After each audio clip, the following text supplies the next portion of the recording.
Ini Kompas TV yang ada di kantor KPU RI, Saudara.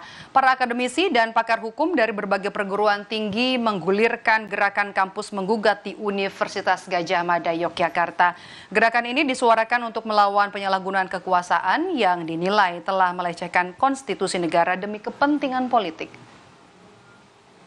Gerakan kampus menggugat dilakukan para akademisi dan pakar hukum dari berbagai perguruan tinggi di Gedung Balairung Universitas Gadjah Mada, Yogyakarta.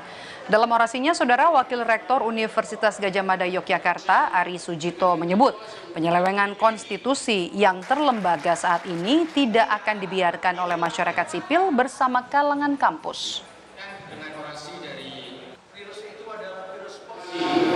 Oligarki yang terus dilembagakan dan semakin permisif, maka destrasi semakin tinggi. Konstitusi begitu mudah diselewengkan, konstitusi mudah diakali, dan itu gak mungkin akan bisa diselesaikan dalam waktu dan dalam cara-cara yang formal.